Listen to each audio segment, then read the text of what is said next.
धर्मजागृती करणारे ब्रह्मचैतन्य गोंदवलेकर महाराजांची आज तिथीनुसार जयंती। महाराष्ट्रातील एक संत सत्पुरुष अशी ख्याती असणारे श्री ब्रह्मचैतन्य गोंदवलेकर महाराजांची आज तिथीनुसार जयंती आहे। जाणून घेऊया त्यांच्याविषयी थोडक्यात। 19व्या शतकाच्या उत्तरार्धात जे विख्यात महाराष्ट्रीय संत होऊन गेले त्यांपैकी श्री ब्रह्मचैतन्य तथा गोंदवलेकर महाराज हे एक होत। महाराष्ट्रातील एक संत सत्पुरुष अशी ख्याती असणारे श्री ब्रह्मचैतन्य गोंदवलेकर महाराजांची आज तिथीनुसार जयंती आहे। वारकरी कुटुंबात रावजी आणि गीताबाई या जोडप्याचे पोटी बुधवार माघ शुद्ध द्वादशी शके 1766 इसवी सन 19 फेब्रुवारी 1845 या दिवशी श्री महाराजांचा जन्म झाला। पाळण्यात त्यांचे नाव गणपती असे ठेवण्यात आले।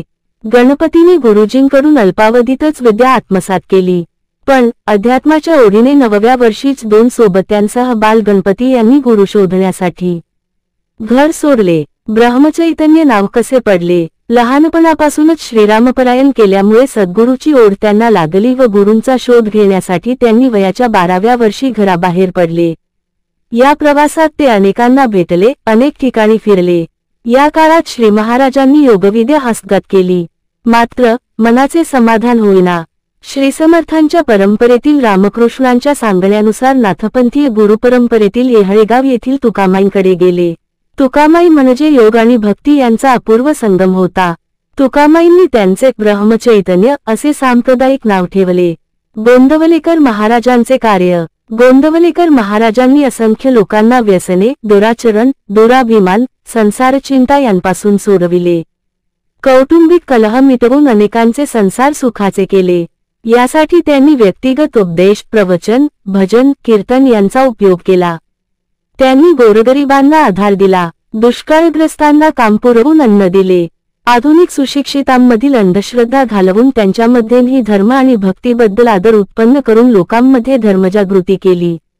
गोंदवलेकर महाराजांचे प्रेरणादायी विचार। ब्रह्मचैतन्य महाराजांची अनेक वचने, प्रवचने प्रसिद्ध आहेत। जपाने हे अनुसंधान साध्य होते, म्हणून भगवंताचे नाम हे साधन आहे। ते मीपणा नाहीसा करते असे गोंदवलेकर महाराज सांगत। माणसाने आपल्या जीवनात परमेश्वराचे स्मरण करून प्रपंच आनंदमय परमार्थ स्वरूप करावा असे ते सांगत। परमात्मा सर्वव्यापी आहे। महाराज म्हणतात, आनंदात असावे, आळस भय द्वेष दूर त्यागावे।